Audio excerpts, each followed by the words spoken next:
Welcome to my YouTube channel. I hope you all right. Here I am for you with a new chapter of class 9th history, Nazism and the rise of Hitler. So guys, हमने अपने previous chapters में पढ़ा कैसे कैसे Europe में changes आ रहे थे and उसका इन्फ्लुएंस था all over the world. And one important thing आपने नोटिस किया होगा, हमने काफी जगह first world war and second world war के बारे में सुना है, लेकिन एक्चुअल में हुआ क्या था, वर्ल्ड वॉर्स क्यों हुई थी, किनके बीच में हुई थी एंड इनका रिजल्ट क्या था. आज हम इस चैप्टर में जर्मनी को देखने वाले हैं एंड हम अपने वॉर्स के बारे में भी डिस्कस करने वाले हैं. आपने हिटलर के बारे में तो सुना होगा. आज हम इस वीडियो में इस चैप्टर में हिटलर के बारे में पूरी इंफॉर्मेशन जानेंगे. ऑलराइट, आप इस चैप्टर को, इस वीडियो को एंड तक देखें. ये काफी ज्यादा इंटरेस्टिंग चैप्टर है एंड अगर आप बीच में से स्किप कर देंगे देन आपको समझने में प्रॉब्लम होगी. Finally let's start our chapter. This is our introductory part. हमारा इंट्रोडक्टरी पार्ट एक जर्मन बॉय के एक छोटे से स्टोरी से शुरू होता है. इसमें क्या दिया हुआ है, 1945 के स्प्रिंग में, इट मीन्स 1945 का स्प्रिंग सीजन था, उसमें एक 11 ईयर बॉय जिसका नाम हेलमट था, वो अपने बेड पे लेटा हुआ था, लेकिन सडनली उसने अपने पेरेंट्स को कुछ डिस्कस करते हुए सुना, वो भी एक सीरियस टोन में. कंफ्यूज मत होइएगा, आगे आपको पता चलेगा एक्चुअली हुआ क्या. इस बॉय ने अपने पेरेंट्स को कुछ बात करते हुए सुना. नाउ इस बॉय के हेलमट के फादर एक फिजिशियन थे एंड वो अपनी वाइफ से बात कर रहे थे दैट अब एक टाइम आ गया है कि या तो हम पूरी फैमिली को खुद मार दें या मैं खुद सुसाइड कर लूं. ऐसा क्या हो गया कि हेलमट के फादर को ऐसा कहना पड़ा, हम आगे देखते हैं. वो उस बच्चे ने सुना उसके फादर कोई रिवेंज लेने की बात कर रहे थे या उनमें फेयर था रिवेंज का, मतलब बदला. नाउ कैसे रिवेंज की बात कर रहे थे, उन्होंने बोला कि now allies will do to us what we did to Jews. Now इसका मतलब क्या है, एलाइज हमारे साथ वही करने वाले हैं जो हमने ज्यूज के साथ किया था. इससे ये देखने को मिला कि हेलमट के फादर वो नाजी पार्टी से बिलोंग करते थे, हिटलर के साइड थे. अब आपको शायद समझ आ रहा है, ये जो स्टोरी है 1945 की है. इट मीन्स जब हिटलर एंड नाजी खत्म हो गया था, उसके पार्टी का रूल खत्म हो गया था एंड वर्ल्ड वॉर्स भी खत्म हो गए थे. इसके बाद जितने भी नाजी पार्टी के लोग थे उनको ये डर था कि एलाइज अब हमारे साथ वही करेंगे जो हमने दूसरों के साथ किया था, मतलब नाजी पार्टी पे रहकर जीव्स को मारा था, जिप्सीज को मारा था एंड एक्सेट्रा. नाजिज्म क्या है, नाजिज्म वाज नॉट वन और टू आइसोलेटेड एक्ट. ये ऐसा कोई एक्ट नहीं है, कोई कानून या कोई प्रॉपर एक्ट हो, नहीं, ये एक सिस्टम है. इसमें आइडियाज के स्ट्रक्चर को चेंज कर दिया था पूरे वर्ल्ड के एंड पॉलिटिक्स के. इट मीन्स के वर्ल्ड एंड पॉलिटिक्स के जो आइडियाज थे उनको पूरा चेंज कर दिया था और उनका स्ट्रक्चर बनाने के लिए ये सिस्टम था नाजीज. जब हमारा फर्स्ट वर्ल्ड वॉर खत्म हुआ था, उसमें इंटरनेशनल मिलिट्री ट्रिब्यूनल जो कि न्यूरेमबर्ग सेट हुई थी, उसने नाजी पार्टी को प्रोसिक्यूट किया, मतलब नाजी पार्टी को कहा कि इसी ने सारे क्राइम्स किए हैं, इन्होंने ही पीस का क्राइम किया है, वॉर क्राइम भी इन्होंने किया है एंड ह्यूमैनिटीज के अगेंस्ट क्राइम इन्होंने किए हैं. मतलब काफी ज्यादा इल्जाम उस पे लग गए थे. एंड सेकेंड वर्ल्ड वॉर की शेडो में अगर हम देखेंगे तो जर्मनी में क्या हुआ था, जेनोसाइड वॉर हुआ था. जेनोसाइड के बारे में भी आप आगे पढ़ने वाले हैं, काफी इंटरेस्टिंग भी है टॉपिक. इस जेनोसाइडल वॉर में क्या हुआ था, काफी ज्यादा लोगों को मारा गया था, मास मर्डर हुआ था, वो भी सिलेक्टेड ग्रुप्स का. एंड कौन लोग थे, ऑफकोर्स यूरोप के सिविलियंस. हमें एक डेटा पता चलता है कितने लोग मारे गए थे. देखो, 6 मिलियन ज्यूज मारे गए, around 2 lakh gypsies, 1 million Polish civilian and 70,000 Germans. And Germans कौन से वाले, जो कि मेंटली एंड फिजिकली डिसेबल थे, मतलब जो कोई काम नहीं कर सकते थे, उनको इस पार्टी ने मार दिया. जस्ट इमेजिन कितनी ज्यादा अमाउंट में, कितने ज्यादा नंबर्स में किलिंग हुई थी उस टाइम पे.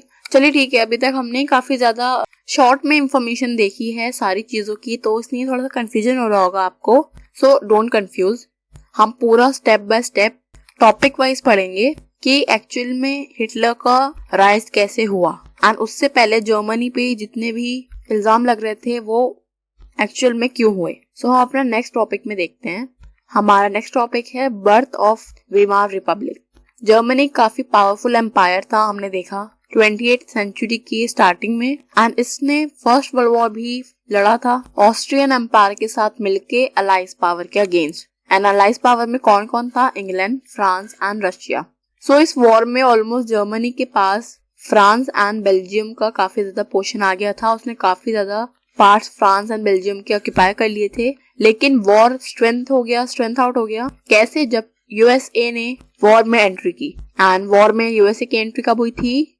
1917 में। एंड इस एंट्री की वजह से वॉर एलाइज पावर जीत गए and Germany with central power 1980s में हार गए, डिफीट हो गए। नाउ जब जर्मनी हार गया, पहले एम्पायर चल रहा था, अब एम्पायर हार चुका है एंड राजा का इतना ज्यादा इन्फ्लुएंस नहीं रहेगा अब जर्मन्स पर। सो इस अपॉर्चुनिटी से पार्लियामेंट्री पार्टी जो थी उन्होंने जर्मनी की पॉलिटिक्स को रिकास्ट किया, मतलब चेंज करके दोबारा से फॉर्म किया। सो एक नेशनल असेंबली आती है वेमार में एंड वो डेमोक्रेटिक कॉन्स्टिट्यूशन बना देती है with a federal structure. Now empire खत्म हो गया है, एम्परर की कुछ नहीं चलेगी, वो वैसे भी हार चुके हैं। अब पार्लियामेंट्री पार्टी ने एक डेमोक्रेटिक कॉन्स्टिट्यूशन बना दिया है जिसमें फेडरल स्ट्रक्चर के साथ फॉलो किया जाएगा जर्मन में। इसी टाइम एक ट्रीटी भी साइन की जाती है विद अलाइज एंड इस ट्रीटी का क्या नाम है? Treaty of Versailles. एंड इसको कहा गया कि ये एक हार्श एंड ह्यूमिलिएटिंग पीस है। नाउ ये ट्रीटी क्यों साइन हुई? क्योंकि आगे के टाइम में पीस रहे, बिकॉज अभी वॉर हो चुके हैं, काफी ज्यादा लॉस हुआ है सारी कंट्रीज में, चाहे वो डिफीटेड हो या विक्टोरियस। सो इस ट्रीटी में बड़ा पीसफुल साइन होता है वर्साइल्स में। लेकिन ये जो ट्रीटी होती है ये जर्मन के लिए ज्यादा अच्छी नहीं होती, जर्मनीज के लिए ये ट्रीटी कुछ अच्छी नहीं होती, बिकॉज उसमें जर्मनी के लिए सब भी कुछ नेगेटिव होता है। जैसे कि क्या? इस ट्रीटी की वजह से जर्मनी अपनी ओवरसीज कॉलोनीज को लॉस कर जाता है, मतलब उसके हाथ से वो कॉलोनीज छूट जाती हैं। अपनी 10th ऑफ पॉपुलेशन वो खो देता है, 13% ऑफ इट्स टेरिटरीज वो भी अब जर्मनी के पास नहीं रहेगी and 75% of its iron plus 26% of its coal, मतलब अपने आयरन एंड कोल्स के जो जितने भी रिजर्व्स हैं उसमें से जो निकलेगा हमारा मिनरल्स, उसका भी परसेंटेज यहाँ पे दिया हुआ है 75 एंड 26, जो कि अब जर्मनी के पास नहीं रहा, वो France, Poland, Denmark and Lithuania को दे दिया गया। तो ये काफी ज्यादा बड़ी बात है कि जर्मनी ने इतना कुछ खो दिया है, लेकिन वो कुछ नहीं कह सकता बिकॉज उस पे तो वैसे भी इतने मर्डर्स एंड वॉर के इल्जाम लगे हैं। अच्छा, नॉट ओनली दैट, जर्मनी को अमाउंट पे करने के लिए भी फोर्स किया गया। जर्मनी को बोला गया कि आपको पेमेंट भी करना है, काफी ज्यादा लॉस हुआ है आपकी वजह से एंड आप डिफीट तो वैसे भी हो ही गए हो। सो इतना कुछ लॉस हो जाने के बाद जर्मनी को अब पेमेंट भी करना था। एंड इसके अलावा अलाइज आर्मीज ने जितने भी रिसोर्स रिच राइनलैंड थे जर्मनी के पास उसको भी ऑक्यूपाई कर लिया 1920 तक। सो कितनी बुरी हालत हो गई थी जर्मनी की फर्स्ट वर्ल्ड वॉर के बाद। ना हम थोड़ा सा वॉर के बारे में देखते हैं, हमारा सब टॉपिक भी है the effect of the war.